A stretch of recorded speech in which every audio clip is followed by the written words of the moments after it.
জীবন খুব সংক্ষিপ্ত, এটাকে উপভোগ করুন। কারো প্রতি হিংসা, বিদ্বেষ, রাগ রাখবেন না।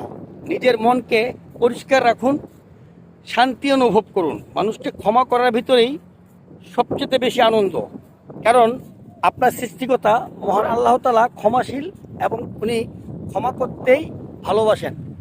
তাই ক্ষমাশীল ব্যক্তিকে আল্লাহ তাআলাও পছন্দ করেন।